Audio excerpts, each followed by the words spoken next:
오늘 말씀을 가지고 함께 나누기 원하는 것은 다음 세대 없이는 미래가 없다라는 것입니다.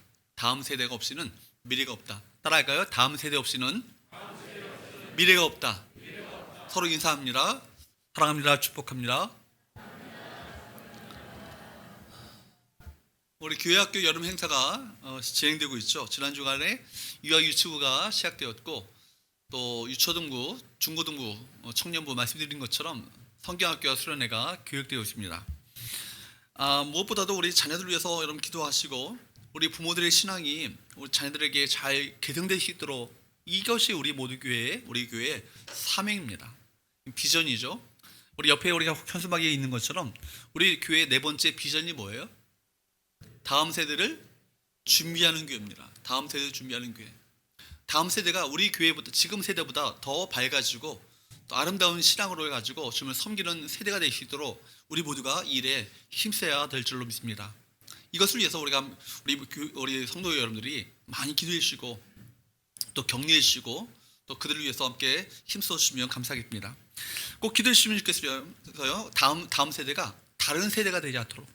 오늘 성경에 보면은 다른 세대의 이야기가 나오고 있거든요. 다른 세대. 다음 세대가 다른 세대가 되지 않고 우리 신앙을 더욱더 아름답게 계승함으로 말미암아 더욱더 꽃이 피고 열매를 맺고 아름다운 하나님의 역사가 나타나는 우리 다음 세대가 될 수 있기 위해서 기도하시면 좋겠습니다. 오늘 말씀을 가지고 세 가지 말씀의 은혜를 함께 나누기 원하는데요. 첫 번째, 따라할까요? 신앙 계승에 대한 위기의식을 가지라. 여러분, 신앙 계승에 대한 위기의식을 가지라는 것입니다. 우리 신앙생활에 있어서 중요한 과업이 있다면, 사명이 있다면 다른 것이 아니라 우리 부모들의 신앙을 계승하는 거예요. 우리 선배들의 아름다운 신앙을 우리 모두가 계승할 필요가 있고 또 우리 또한 우리 신앙을 다음 세대에 아름답게 계승하는 것, 우리가 해야 될 핵심 과업이고 사명입니다. 그렇기 때문에 바로 마태복음 28장 이 말씀에 보면 땅 끝까지 이르러 바로 너희는 가서 모든 족속으로 제자를 삼아 할 때, 너희는 가서 모든 족속으로 제자를 삼을 때 바로 이게 땅 끝에 어떤 그 개념 자체가 바로 지역적인 개념이 아니라 우리 다음 세대에게 이 신앙을 아름답게 계승하로 말미암아 다음 세대를 제자로 삼는 것, 이것이 기독교의 사명인 것이죠. 여러분, 오늘 가나안 족속 정복을 했던 여호수아 세대가 한 세대, 두 세대를 지나가면서 신앙 계승에 실패하게 되어지고 이제 사사기 시대를 맞이하게 됩니다. 여러분, 사사기 시대는요, 이스라엘 시대 가운데 역사 가운데 가장 어두웠던 시대였어요. 참혹하고 끊임없이 외세의 침입을 받았던 세대입니다. 그로 말미암아 바로 많은 어려움을 겪었던 세대인데 그 원인이 배경이 뭐냐면 여호와 하나님을 알지 못하는 세대가 됨으로 말미암아 그들의 어떤 그 역사적인 어려움을 많이 겪었죠. 본문에서 여러 세대가 언급되고 있습니다. 7절과 10절 말씀에 보면 바로 첫 번째 세대가 나오는데 여호수아 세대죠. 1세대죠. 신앙의 1세대입니다. 그 다음에는 여호수아와 함께 활동하고 그를 이었던 장로들의 세대가 나옵니다. 그리고 세 번째 마지막 세대는 여호와를 알지 못하는 다른 세대가 나옵니다. 7절 말씀을 한번 볼까요? 시작. 백성이 여호수아가 사는 날 동안과 여호수아 뒤에 생존한 장로들 곧 여호와께서 이스라엘을 위하여 행하신 모든 큰 일을 본 자들이 사는 날 동안에 여호와를 섬겼더라. 여호수아 세대 1세대입니다. 이들은요, 전 과정 속에서 하나님의 역사를요 생생하게 직접적으로 체험했습니다. 가나안을 건너고 여러분 여리고가 무너지고 아이성이 함락되는 등 정복의 모든 과정 속에서 하나님의 생생한 간섭하심과 도우심과 이끄심의 역사를 체험했습니다. 하나님이 아니면 도무지 이루어질 수 없는 일들을 경험하면서 하나님의 간섭과 도우심 속에서 가나안을 정복하고 정착하게 되었습니다. 이것을 1세대라고 하죠. 하나님의 깊은 교감 속에서 하나님과의 깊은 교감 속에 뜨겁게 믿음 생활을 했던 세대입니다. 한국도 우리 개척적 시절에 처음 교회가 세워질 때 믿음의 1세대 시절이 있었죠. 1885년에 26세 나이로 이 땅 가운데 입국하였던 언더우드 선교사, 그 선교사님의 그 기도문을 보게 되면 그 당시의 영적 그 상황 자체가 얼마나 척박하고 황무지와 같았는지를 우리가 알 수 있습니다. 그분의 어떤 기도를 잠깐 제가 따오겠는데요. 이 부분입니다. 주여, 지금은 아무것도 보이지 않습니다. 주님, 메마르고 가난한 땅, 나무 한 그루 시원하게 자라오르지 못하고 있는 땅에 저희들을 옮겨와 심으셨습니다. 그 넓고 넓은 태평양을 어떻게 건너왔는지 그 사실이 기적입니다. 주께서 붙잡아 뚝 떨어뜨려 놓으신 듯한 이곳, 지금은 아무것도 보이지 않습니다. 보이는 것은 고집스럽게 얼룩진 어둠뿐입니다. 중약하고요. 지금은 예배드릴 예배당도 없고 학교도 없고 그저 경계의 의심과 멸시와 천대함이 가득한 곳이지만 이곳이 머지않아 은총의 땅이 되리라는 것을 믿습니다. 주여, 오직 제 믿음을 붙잡아 주소서. 언더우드 선교사님의 그 기도예요. 얼마나 그 앞이 보이지 않는 황무저 같은 광야 같은 곳에서 바로 이 첫 사역을 시작했겠습니까? 교회 하나 세우는 것 쉽지 않았죠. 예수를 믿는다고 하면 가문에서 축출될 정도였습니다. 믿음의 선배들은요, 어려운 가운데서도 눈물 흘리고 생명을 바치며 신앙의 정절을 지켜왔습니다. 당신은 교회 직분을 받는다는 것은요, 명예와 영광이 아니에요. 바로 십자가의 길이고 희생과 고난의 길이었습니다. 그런 열정과 순교적 신앙인들의 헌신과 희생으로 오늘의 한국교회를 낳게 했습니다. 바로 말 그대로 여호수아 세대와 같았죠. 그들이 얼마나 헌신한 가운데 교회가 엄청나게 놀라운 하나님의 역사를 경험하지 않습니까? 그 뒤에 이어서 이 세대가 나오죠. 7절의 표현대로 여호수아 뒤에 생존한 장로들의 세대입니다. 이스라엘을 이끌었던 여호수아 장군이 죽고 그 뒤를 이었던 세대죠. 한 사람의 지도자가 이끌었던 역사의 막이 내리면 그 다음에 새로운 막이 오릅니다. 사사기 1장 1절은요, 여호수아가 죽은 후에라고 사사기 1장 1절이 시작되고 있습니다. 한 시대를 이끌었던 지도자가 죽었다는 것은요, 그 지도자뿐만의 문제만이 아니라 그 지도자가 이끌었던 그 시대도 마감되었다는 것을 의미합니다. 여호수아 뒤를 이어서 다음 세대를 이끌었던 장로들은 어떤 사람들이었습니까? 하나님께서 여호수아와 함께 하시는 것을 본 사람들이에요. 일선에 서지 않았지만 곁에서 하나님의 역사를 지켜보았다는 사람들입니다. 이 사람들은 아직도 그 생생한 기적과 부흥의 현장을 지켜보았던 이들이고 그 현장들을 잊지 않고 있었습니다. 아직도 그 영광의 빛의 찬란함이 식지 않은 때였습니다. 그래서 그 힘으로 하나님을 여전히 섬기고 있었죠. 그런데 이 세대의 특징은요, 여호수아 세대와는 다른 특징이 있어요. 여호수아 세대가 갖고 있었던 그 열정과 감동, 헌신의 열기가 점차 서서히 식어가고 있었다는 거예요.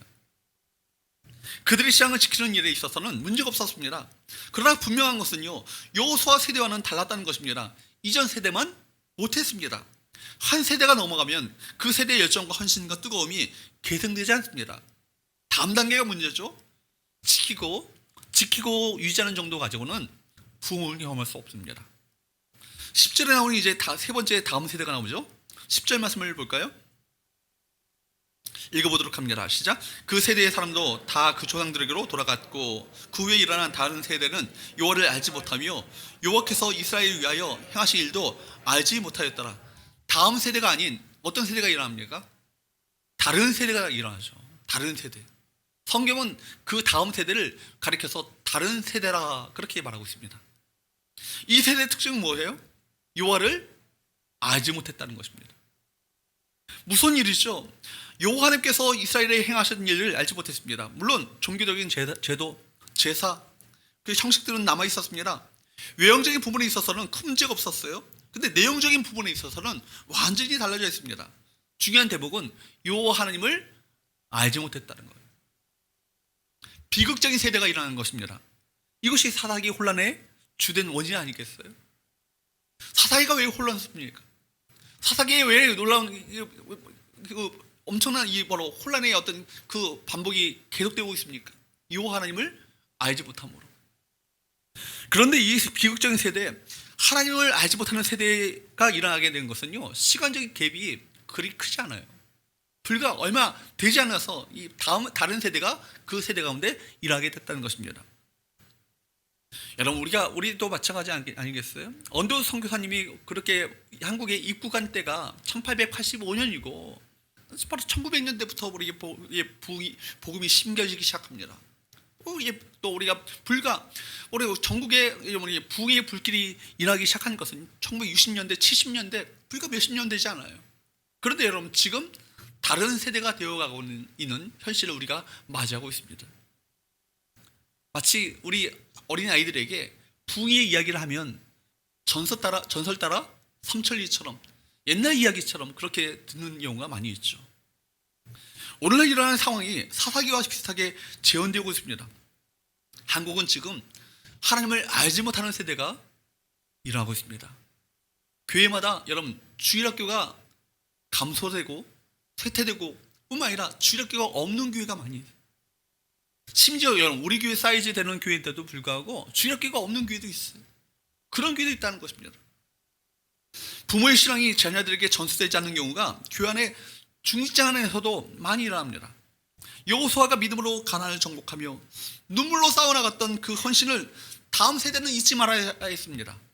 하나님께서 모세와 함께 하셨던 것처럼 여호수아에게도 함께 하셨던 그 생생한 간증들을 흘려듣지 않고 그것을 재현하고자 하는 영적인 몸부림이 그들 가운데 있어야 되는데 그렇지 못했다는 것이죠. 사무엘 상에 보면은 엘리 제사장의 두 아들이 얘기가 나오죠. 누구입니까? 홈니와 비느하스의 얘기가 나오죠. 엘리 제사장이었으니까 그 아들들도 신분이 뭐예요? 제사장이에요. 제사장. 여러분 그들이 제사장인데도 불구하고 모든 제사와 모든 성전에서 먹고 마셨던 살았던 이들 아닙니까? 제사자들이 익숙해졌고 영적 환경에 누구보다도 그 환경 가운데 있었던 사람들이 바로 홈니와 비느하스예요. 제사법을 잘 알고 있었고 하나님에 대해서도 많이 들었을 것입니다. 문제는 이들이 하나님을 알지 못했다라고 하나님을 몰랐다라고 성경은 그렇게 기록하고 있습니다. 교회를 10년, 20년, 30년 다니고 교회가 너무나도 익숙하고 기독교에 대해서 너무나도 잘 알고 있는 것처럼 보이는데 여러분 하나님이 누군지 알지 못하는 세대가 될 수 있다는 얘기 아니겠어요? 습관적인 종교인들입니다. 상식적인 수준에 머물러 있는 사람들이었습니다. 가슴으로 고백되지 않는 메마른 종교적인 의식만 남아있던 이들이 바로 이들이죠. 우리가 조심할 것은 나도 모르게 그렇게 될 수 있다는 거예요. 나도 모르게. 신앙은요 한순간에 나락으로 떨어지는 것이 아니에요. 서서히 죽어갑니다. 그렇죠? 냄비 안에 주전자 안에 있는 개구리 얘기 여러분 아시지 않습니까? 개구리 뜨거운 물에 넣으면요 바로 튀쳐나옵니다. 그러나 온도를 서서히 그 물을 높여가게 되면 나도 모르게 죽어가는지 모르고 그 물속에서 개구리가 죽게 되는 거예요. 그렇다는 것이죠. 주님께서는 요한계시록에서 에베소 교회를 향해서 경고하셨죠. 뭐라고요? 첫사랑을 회복하라고.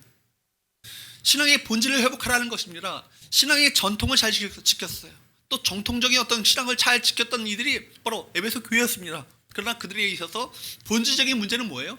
신앙의 형식은 있었는데 본질은 사라져버리는 교회. 그러니까 주께서 말씀하시기를 내가 촛대를 옮기겠다. 촛대를 옮기겠다는 것은 뭐예요? 교회를 없애버리겠다는 얘기 아니겠습니까? 내용에 빠져버린 껍데기만 있는 교회는 필요 없다는 것입니다. 신앙은요 서서히 죽어갑니다. 자기도 모르게 죽어가고 식어가고 결국은 화석화되어집니다. 감격 없는 예배를요 한두 번 드리다가 나중에는요 예배 자체를 거부하게 됩니다. 예배를 갑자기 거부하는 사람은 없어요. 여러분 서서히 신앙이 죽어가고 형식적인 신앙으로 전락해버린 나머지 나중에는 예배마저도 거부해버리고 되는 것이죠. 오늘 나에게 진정한 신앙 고백이 있습니까? 올바른 예배를 드리고 있습니까? 이 예배를 통해서 하나님과 살아있는 생생한 교제를 하고 있습니까? 살아계신 하나님의 임재 앞에 안에 우리가 함께 나아가고 있습니까? 아니면 피상적인 신자의 모습으로 내가 앉아 있습니까? 하나님과의 어떤 그런 바로 생생한 만남 없이 경건의 능력을 잃어버리고 경건의 모양만 남아있는 형식적인 신자가 됐다면 이거 비극 아니겠어요?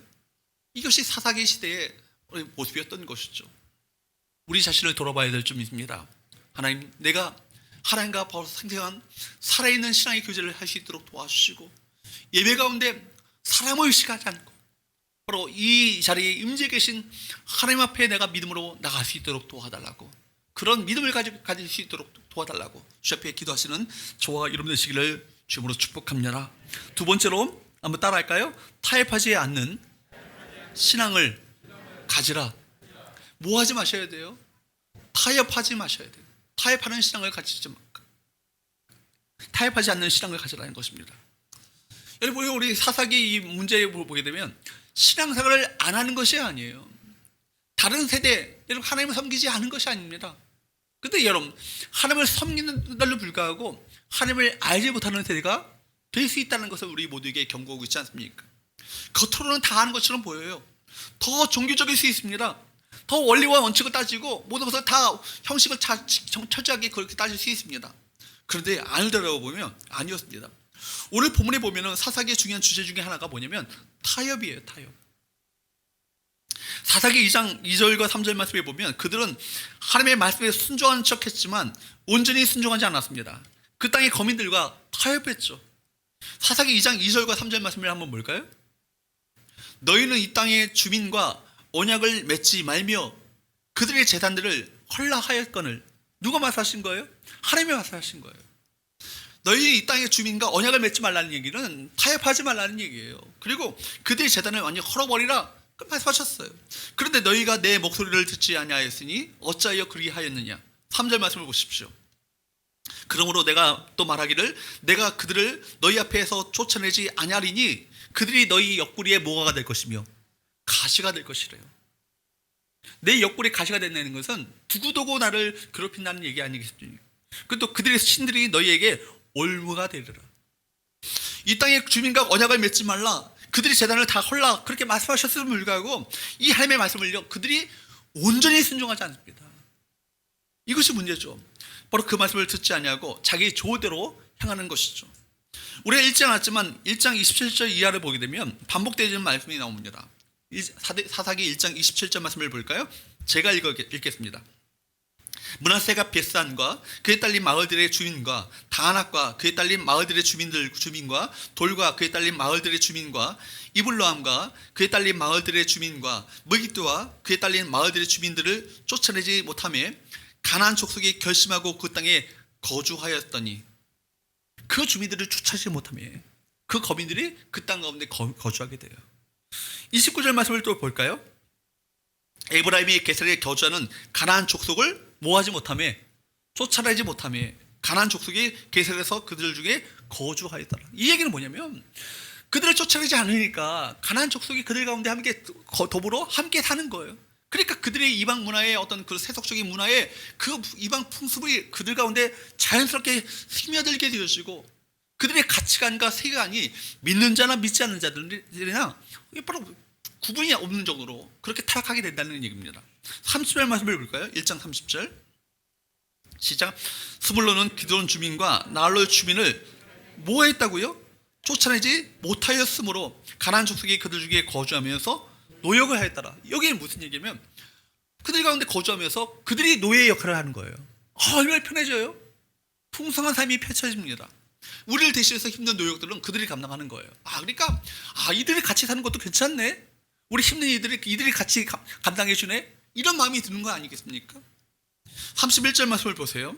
아셀이 악고 주민과 시돈 주민과 알랍과 악십과 헬바와 아빅과 루옵 주민을 모하지 못하고 쫓아내지 못하고 계속 반복되는 것이 뭐예요? 쫓아내지 못하고 33절 말씀을 보세요. 납달리는 베세메스 주민과 베안의 주민을 쫓아내지 못하고 그 땅의 주민 가나안 족속 가운데 거주하였으나 베세메스와 베아나 주민들이 그들에게 노역을 하였더라. 계속해서 쫓아내지 못하고 그들 가운데 거주하였더라. 그리고 그들 중에 거주하면서 노역을 하였더라. 이 얘기가 반복되고 있어요. 가나안 족속들이 여러분 가나안 정복 1세대들이 가나안 거민들을 그 땅에서 다 몰아내라고 명령하셨던 하나님의 말씀을요 온전히 따르지 못했던 것이죠. 결국 몰아내지 않았던 가나안 주민들은요 그들이 옆구리에 가시가 됩니다. 그들이 섬겼던 그 신들이 그들의 올무가 되죠. 지금 여러분들이 괴롭히는 가시의 상당수가 불순종 때문에 오는 것이 아닙니까? 순종했으면 밟고 일어설 수 있었을 텐데 불순종해서 옆구리를 찌르는 가시가 되어버리는 그런 경우가 많이 있다는 얘기죠. 그러면 왜 이스라엘 백성들은 왜 가나안 사람들을 죽이지 않았을까요? 다 멸하지 않았을까요? 여기 바로 이 본문 가운데 그들 가운데 거주하면서 노역을 하였더라. 여기서 답을 찾을 수 있어요. 정복해서 죽이자니 아깝습니다. 그들을 데려다가 노예로 쓰면 얼마나 좋아. 죽이지 말고 그들을 노예로 삼자. 그래서 우리 힘든 일을 그들에게 시키자. 여러분, 편하고 쉬운 길을 선택한 것이죠. 마음에 여러분 못 죽인 것이 아니라 안 죽인 것입니다. 여러분, 하나님 앞에서 철저하게 순종하지 않으면 두고두고 옆구리에 가시가 됩니다. 사랑하는 여러분, 미래가 여러분의 땅이 되길 원하십니까? 지금 순종하시기 바랍니다. 지금 순종하지 않으면, 문구적거리면 앞날이 험난합니다. 여기저기 가시인생이 될 것이 틀림없습니다. 소탐대실이라는 말이 있잖아요. 작은 것에 탐한 나머지 큰 것을 잃어버리는, 어리석은, 그것처럼 어리석은 것이 어디 있겠어요. 눈앞에 보이는 작은 이익 때문에 정말 우리가 붙잡아야 될 하나님의 말씀을 우리가 붙잡지 못한다면 그것처럼 어리석고 미련한 인생이 어디 있겠습니까? 사랑하는 여러분, 하나님의 말씀에 순종하기 위해서 눈앞에 작은 이익을 던져버릴 수 있는 용기가 우리 모두에게 있게 되기를 주님으로 축복합니다. 물고기가 바닷속이나 강가를 헤엄칠 때 여러분 제일 아름다워 보이는 것이 무엇이겠습니까? 무엇이겠어요? 미끼죠. 보암직도 하고 먹음직도 하고 지혜롭게 할 만큼 탐스럽기도 한지라. 이것이 미끼 아니겠어요? 여러분, 미끼가요 흉물스럽고 흉측하면요 물지 않습니다. 먹음직스러우니까 좋아 보이니까 무는 거 아니겠어요? 이게 미끼예요. 근데 먹는 순간 어떻게 되겠어요? 횟감이 되든지 매운탕거리가 되든지 둘 중 하나입니다. 여러분, 명심하셔야 되는 거예요. 여러분, 우리가 마귀가 세상이요 우리를 유혹할 때 우리를 정말 정 아닌 걸 가지고 유혹하지 않아요. 보암직도 하고 먹음직도 하고 이걸 먹으면 지혜롭게 할 만큼 탐스럽지로 한 그 모습을 가지고 우리 유혹하는 것입니다. 여러분, 그렇기 때문에 우리 앞에 순간순간 다가오는 유혹 앞에 우리가 결단해야 될 거예요. 현실의 이익이냐 아니면 하나님의 말씀이냐, 분명하게 우리 결단해야 되지 않겠습니까? 하나님의 말씀을 선택하는 것이 살 길이다 생각하며 말씀을 선택하는 것이 지혜로운 사람인 것입니다. 여러분, 그들이 또한 하나님의 말씀에 순종하지 않았던 이유 중에 하나가 너무 오랫동안 전쟁을 해왔다는 데 이유를 찾을 수 있습니다. 사실 지금은 지쳤어요. 출애굽하면서 자그마치 몇 년을 광야에서 보냈어요? 40년을 광야에서 보냈습니다. 그리고 기껏 가나안 땅에 들어갔는데 평탄한 길이 펼쳐진 것이 아니에요. 가나안의 땅에 어떤 그 정착하게 되는 과정은요 정복 전쟁이에요. 전쟁을 끊임없이 벌여왔습니다. 전쟁을 치르면서 많은 사람들을 죽이고 살육하고 또 침략을 하면서 그 땅을 정복 차지하기 시작했다는 것이죠. 그러니까 여러분, 이제는 좀 쉬고 싶다. 이제 전쟁 이제 지겹다. 이런 마음이 들지 않았겠어요? 아, 이거 죽이긴 뭘 다 죽여. 이제는 좀 같이 이제 더불어 살지 뭐. 이런 마음이 아마 마음 가운데 들었을 것입니다. 그런데 여러분, 제일 빠르고 쉬운 길이 뭔지 아세요? 순종이에요. 불순종할 때 어떻게 됩니까? 이스라엘 백성들이 여러분 출애굽하여서 홍해를 건너서 가나안 땅까지 가는 길이요 8일 끼면 가요. 8일 끼면 가는 길을요 몇 년을 헤매요? 40년을 광야에서 헤매는 거예요. 여러분, 빠른 길이 여러분 순종하는 길입니다. 정말 쉬운 길이 순종하는 길이에요. 하나님의 말씀이라면 덮어놓고 믿는 자세, 이것이 여러분 우리 모두에게 필요한 것입니다. 그런 자들에게 하나님의 도우심의 은혜가 있는 거예요. 그런 자들에게 하나님의 역사하시는 놀라운 능력이 임하는 것입니다. 하나님의 그 앞길을 우리 생각으로 볼 때는 이거는 안 되는 것처럼 보이고 이건 길이 없는 것처럼 보이고, 그렇다 할지라도 하나님께서 말씀하셨다면 믿음의 발걸음을 뗄 때 길이 열리는 것 아니겠어요? 사랑하는 여러분, 그대로 믿는 것보다 빠른 길은 없습니다. 왜 전도해야 하나? 하나님의 말씀이니까. 이 11주 해야 되나? 하나님의 말씀이니까. 너저렇게 말할 것이 없습니다. 하나님의 말씀이니까 이것이 정답입니다. 이유가 많은 교회는 불순종하는 교회죠. 하나님의 말씀이니까 이거 하나 붙들면요 성경에서 깨달아지지 않을 구절과 장이 없습니다. 척 스미스 목사님이 심호하시는 갈보리 채플이라는 이름의 그 교회들만 세워지면 하면 그 교회가 부흥합니다.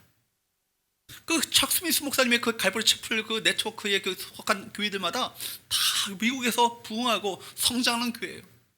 그런데 그 짧은 시간에 어떻게 경이로운 부흥을 이루는가? 이유가 하나예요. 하나님의 말씀이니까. 하나님의 말씀이니까 순종한다는 거예요. 하나님의 말씀이니까 순종한다. 따라할까요? 하나님의 말씀이니까 순종한다. 이 스피릿 하나로 교회가 똘똘 뭉쳐 있습니다. 3만 명, 몇만 명 되는 교회가요, 그 스피릿 하나로 뭉쳐져 있으니까 놀라운 하나님의 역사를 일으키는 거예요. 이것이 무서운 파워죠. 우리도 순종이 지름길이라는 사실을 깨닫는 백성이 되길 바랍니다. 혹시 불순종의 길로 걸어가려는 사람이 있습니까?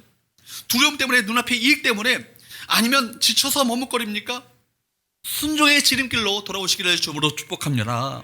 빠른 시간에 목적지까지 가게 될 것이고, 결국 하나님께서 임재하시고 나타내 보이시는 영광의 놀라운 능력을 우리 모두가 맛보게 될 거예요. 사사기의 핵심 구절이 뭔지 아십니까? 각기 자기 소견에 옳은 대로 행하였더라. 각기 자기 소견에 옳은 대로 행하였다는 것은 뭐예요? 하나님의 말씀대로 순종하지 않았다는 얘기예요. 그러니까 사사기 전체가 그러고 있는 이 주제가 뭐냐면, 하나님의 말씀에 순종했다면 하나님의 놀라운 부흥을 경험할 것이고, 하나님의 말씀에 순종했다면 하나님의 놀라운 역사를 그들이 참하게 됐을 것이고, 하나님의 말씀에 순종했다면 그들이 하나님의 백성으로서 흥하게 될 수 있었는데, 하나님의 말씀에 순종하지 않고 각기 자기 소견에 옳은 대로 행하였더라. 무슨 얘기예요? 자기 마음대로, 마음에 끌리는 대로 행했다는 건 아니겠습니까? 신자는 신자인데 어떤 신자예요? 자칭 신자예요. 자기는 신자로 자부하지만 사실은 누가 봐도 신자가 아니야. 이미 하나님을 떠나 있어요. 각기 자기 소견에 옳은 대로 행하는 다른 세대가 되어서도 안 될 것이고, 다음 세대의 그런 세대로 전락해버리도록 우리 자녀들에게 그렇게 방치해서도 안 될 것입니다. 사랑하는 여러분, 타협하지 않는 신앙을 가지고 이 세대 가운데 거룩한 구별된 하나님의 백성이 되어서 이 땅 가운데 하나님의 나라의 놀라운 능력을, 하나님의 놀라운 영광을 나타내 보이는 저와 여러분 되시기를 주님으로 축복합니다. 세 번째, 마지막으로 따라할까요? 신앙을 계승하는 일에 힘을 쏟으라. 신앙을 계승하는 일에 힘을 쏟으셔야 돼요. 신앙을 계승하는 것은요, 저절로 되지 않아요. 어떻게 해야 합니까? 힘을 쏟아야 합니다. 힘을 쏟아야 돼요. 우리 교회가 다음 세대가 다른 세대가 되지 않도록 신앙을 계승하는 것 저절로 되지 않아요. 힘을 쏟아야 합니다. 여러분의 가정 가운데 여러분 가정의 자녀들이 다른 세대가 되지 않도록 하는 것, 힘을 쏟아야 합니다. 이걸 놓고 기도하셔야 되고 힘을 쏟아야 되는 거예요. 7절 말씀을 보십시오. 같이 읽어보도록 할까요? 시작. 백성이 여호수아가 사는 날 동안과 여호수아 뒤에 생존한 장로들, 곧 여호와께서 이스라엘을 위하여 행하신 모든 큰 일을 본 자들이 사는 날 동안에 여호와를 섬겼더라. 그들이 하나님의 놀라운 역사를 봤던 이들은 하나님을 섬겼죠. 목격했던 이들이니까 당연히 하나님을 섬깁니다. 하나님을 경외합니다. 여호수아와 장로들이 살아있을 때에는 여호와를 섬겼다라고 말합니다. 그런데 10절 한번 보세요. 10절 읽어보도록 할까요? 시작. 그 세대의 사람도 다 그 조상들에게로 돌아갔고, 그 후에 일어난 다른 세대는 여호와를 알지 못하며 여호와께서 이스라엘을 위하여 행하신 일도 알지 못하였더라. 그 세대의 사람들은 다 여호와 하나님께 돌아가요. 그리고 그 다음에 일어난 다음 세대가 아니고, 성경은 말하기를 다른 세대는 여호와를 어땠다고요? 알지 못했다. 기성세대는 새로운 세대를 위험하다고 이야기합니다. 그들이 외모나 그들이 어떤 그런 문화가 이질적이어서 위험합니까? 그들의 어떤 태도가 위험합니까? 위험한 건 딱 하시죠. 새로운 세대가 위험에 처하는 것은 딱 한 가지입니다. 뭡니까? 여호와를 모를 때, 하나님을 모를 때 위험합니다. 하나님을 알지 못하기 때문에 위험한 것입니다. 젊은 세대가 하나님을 모를 때 그들은 참으로 무서운 세대가 됩니다. 젊은 세대가 하나님을 모를 때 그들은 바로 하나님을 행하신 과거의 기적을 잊고 있다면 그것이야말로 위태한 일 아니겠어요? 그렇다면 젊은 세대를 하나님의 놀라운 병기로 만드는 일은 딱 한 가지죠. 그들에게 은혜를 체험하도록 하는 것입니다. 은혜를 알게 하는 거예요. 여호수아서도 마찬가지고 사사기서도 마찬가지고, 그들의 위기 가운데 이제는 신앙이 다 떨어져서 이제는 황무자 같은 어떤 세대 가운데 다시 붕의 불길이 타오르는 그 모습들을 보게 됩니다. 어떨 때요? 그들에게 우리가 갖고 있었던, 그들이 선조 때 갖고 있었던, 조상들이 갖고 있었던 영적인 체험들을 새로운 세대에게 공유하기 시작하니까 부흥의 불길이 다시 타오르기 시작하는 거예요. 한국교회에 얼마나 위대한 신앙의 유산들이 많습니까? 기도의 능력, 새벽 기도의 능력, 철야의 능력, 금식의 능력, 전도의 능력, 세계교회가 부러울 정도로 한국교회는 위대한 유산들이 참 많아요. 이거야말로 한국교회의 위대한 습관들 아닙니까? 근데 이걸 가지고 여러분 그 시대의 아픔을 이겼고 고난을 이겼고 시대를 이겼습니다. 일제시대에 여러분 6.25 가난 이 모든 것을 이겼죠. 이게는 원동력이 되었습니다. 그런데 이 젊은 세대에게 이 좋은 재산을, 영적 유산을 우리 모두가 물려주지 않아요.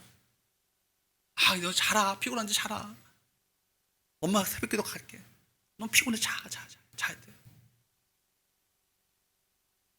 금요기도 때 함께 자녀들 함께 나와서 함께 기도할 수 있잖아요. 아유, 너 공부해야지 뭘. 또 피곤한데 금요 저녁까지 나와서 기도해.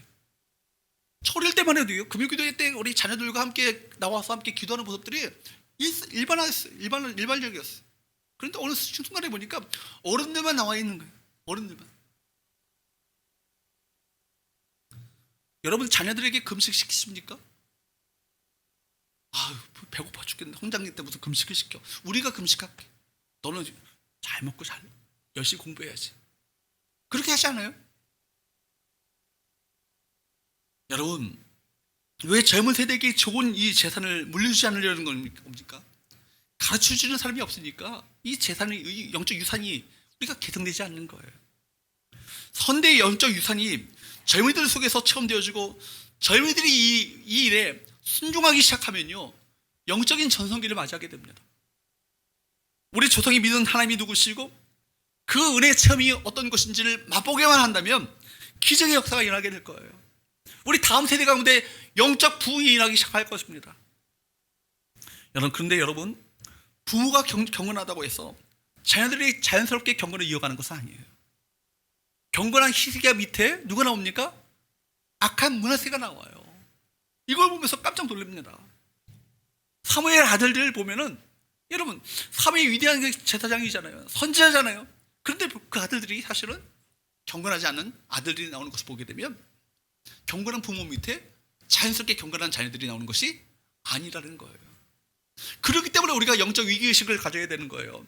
내가 잘 믿는다고 해서 자녀들에게 자연스럽게 신앙이 흘러가는 것이 아니라는 거예요. 정신 똑바로 차리셔야 되는 거예요. 그렇기 때문에 우리가 신앙 계승에 힘을 쏟아야 합니다. 이걸 놓고 여러분 울부짖어야 합니다. 눈물 흘리셔야 합니다. 그리고 힘쓰셔야 합니다. 여러분, 여호와 보시기에 그 조상 다윗의 모든 행위와 같이 정직하게 행하였던 히스기야, 그래서 그에게 부치병이 찾아왔을 때 여러분 기도하여으로 말미암아 15년이 그 생명이 연장되었던 히스기야 아니에요? 기도의 사람 아니에요? 누가 봐도 믿음의 사람 아닙니까? 놀라운 하나님의 능력을 체험했던 그 사람 아닙니까? 그런데요, 그 밑에 누가 나왔다고요? 므낫세가 나와요. 히스기야가 죽고 므낫세가 12살 때 왕이 됩니다. 그걸 보면 여기서 또 하나 놀라는 것은 뭐냐면 12년에 12살 때 왕이 되었다는 것은 뭐냐면 므낫세가 언제 태어났냐면 히스기야가 놀랍게 기도함으로 말미암아 기도 응답으로 15년 생명 연장이 되어짐으로 말미암아 은혜 체험을 했을 때 그 순간에 태어났던 아들이 누구예요? 므낫세라는 거예요. 생생한 그 신앙 체험 속에서 나왔던 아들이 므낫세예요. 그럼에도 불구하고 12살이 되도록 므낫세를요 믿음의 사람으로 키워내지 못했어요. 언젠간 믿겠지. 언젠간 돌아오겠지. 언젠간 잘 믿겠지. 히스기야가 마음을 놓았어요. 내가 갖고 있었던 이 신앙을 우리 므낫세가 잘 이어받겠지라고 막연하게 생각하는 것이죠. 사랑하는 여러분, 자녀들로 하여금 부모의 영적인 은혜를 체험하도록 이 체험을 이어가도록 해야 합니다. 언제가 알아서 믿음 생활을 잘 하겠지 하면요, 그러다가 세상으로 나가고 그러다가 망하는 자녀들 참 많이 봤습니다. 망하는 것이 뭐예요? 불신앙으로 떨어지는 거예요. 한국계 9세대도 자녀 교육에 있어서 빵점이었습니다. 좋은 대학 보내고 좋은 직장 취직시키면 자녀 교육 잘한 부모로 다 대접받았어요. 그런데 세상의 추세주의 성공주의 쫓아서 세상의 세속 문화를 쫓아서 결국 그 자녀들이 교회를 떠나고 맙니다. 그런 의미에서 한국교회는 교육에 실패했습니다. 부모는 잘 믿는데 아이들은 교회 나오지 않는 크리스찬 가정들이 점점 늘어가고 있습니다. 더 안타까운 것은 자식들이 그렇게 겉도는데도 부모가 방치한다는 거예요. 다리 몽둥이 어떻게 하셔야 돼요? 부러뜨리셔라도 교회 끌고 나오셔야 합니다. 멱살 잡고라도 끌고 나오셔야 합니다. 그래서 여러분 하나님을 만나게 되잖아요. 여러분 부모가 저희 자녀를 바로잡지 않고 놔두고 있으니까 얼마나 한탄스러운 일이겠습니까? 그거 자녀 망하게 하는 거예요. 사랑한다면서 자식을 지옥의 자식으로 만드는 것입니다. 경제 위기 때문에 아이를 버리는 부모를 봤습니다. 악한 부모죠. 보험금 타내려고 아들 손가락 자르는 부모 봤습니다. 정말 악한 부모죠. 근데 더 악한 부모가 뭔지 아세요? 자녀 지옥 보내는 부모입니다. 잘못된 부모 만나면 자식이 지옥 감지라. 이 땅의 생애가 전부라면 우리가 오후 예배 때 함께 살펴보고 있는 목적이 이끄는 삶 뭐예요? 이 땅의 삶은 지나가는 것이다. 일시적인 것이다. 영원한 것이 아니다. 계속해서 지금 배우고 있잖아요. 이 땅의 생애가 전부라면 그렇게 살도록 내버려둬도 괜찮습니다. 그러나 이 땅의 생애가 전부가 아니잖아요. 이 땅의 생애는 뭐예요? 천국을 준비하는 생애 아니에요? 영생을 준비하는 생애 아니에요? 그렇다면 여러분 그렇게는 이제라도 우리 부모들이 자녀들을 우리 주일학교 아이들의 신앙에 관심을 가지고 그들을 기도해야 될 때인 줄 믿습니다. 이 시대에 가장 존경받는 목회자 중에 한 분인 잭 해프워드 목사님이라는 분이 계십니다. 그 목사님이 이런 얘기했어요.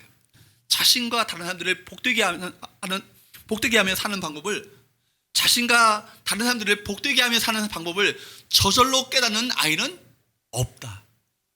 이 얘기는 뭐예요? 축복의 통로로 살아가는 방법을요 저절로 체득하는 아이들은 없다는 얘기예요. 무엇을 통해서 알게 된다는 거예요? 교육을 통해서 아는. 자녀를 위한 우리 부모의 기도가 있어야 된다는 것이죠. 부모가 자녀들에게 이 사실을 바로 믿음의 이유사를 가르치고 전수하고 계승하는 일에 힘을 쏟아야 함을 말하고 있는 것입니다. 부모가 자녀들을 위해서 울부짖으며 기도해야 되는 거예요. 그래서 우리 주께서 십자가를 지시는 바로 짐에서 따라오는 게 우리 여자들이 있는데 그들이 울면서 스피 울면서 따라오니까 바로 나를 위해서 울지 말고 뭐라고 말합니까? 너희와 너희 자녀를 위하여 울라고. 곧 예루살렘에 멸망이 있을 것인데 그 참혹한 멸망 가운데 그들이 멸망당하지 않도록 그래서 그들 자녀들을 위해서 울라고 그렇게 바로 부모들에게 명령하셨던 것이죠.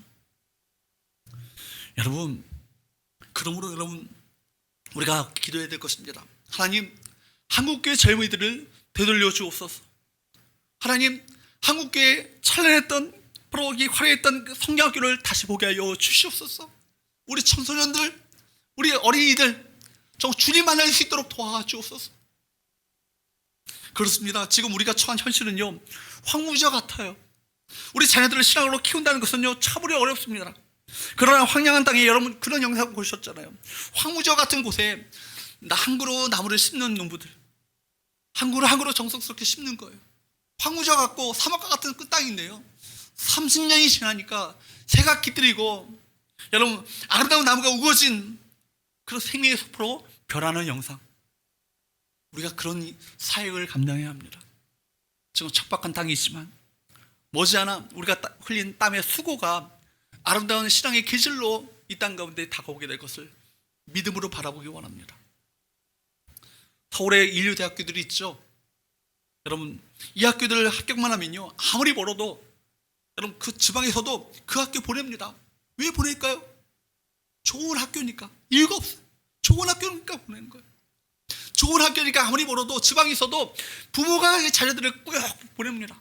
자녀들도 그 학교 멀어도 가는 거예요. 왜요? 좋은 학교니까. 우리 성교회가 해야 할 일이 무엇이겠습니까? 우리 교회가 정말 제일 좋은 교회 학교를 만들어야 할 사명이 우리 모두에게 있는 줄 믿습니다. 다음 세대를 위해서 목숨을 주면서 사랑하고 만들어가야 할 것입니다. 이것이 우리 교회가 해야 할 책임이에요. 정말 중차대한 사명이고 우리의 과업이고 우리 비전이 되어야 될 줄 믿습니다. 사랑하는 여러분, 우리 자녀들 우리 교회학교 보내십시오. 여러분 손주들 우리 교회학교에 꼭 보내시기 바랍니다. 또 이번에 여름 성경학교 수련회 보내시기 바랍니다. 그들이 이 여름 행사에 저 주님을 인격적으로 만나고 성령의 충만함을 경험으로 말미암아 인생의 꿈과 비전이 달라지고 인생의 의미를 발견하게 되시고 인생관과 가치관과 세계관이 달라지는 놀라운 역사를 경험해야 되잖아요. 저도 마찬가지고 많은 분들이 그럴 거예요. 청소년 시기에 수련회 때 정말 주님을 만났잖아요. 만남으로 말미암아 인생의 방향이 달라지게 되시고 인생의 목적이 달라지게 되시고 삶의 의미와 목적을 의미를 깨닫게 되시는 놀라운 역사를 경험하게 되었습니다. 이런 위대한 일을 우리 자녀들이 경험할 수 있도록 여러분 힘쓰셔야 될 줄 믿습니다. 기도해야 될 줄 믿습니다. 기도가 많고 하나님의 역사가 나타나게 되는 거예요.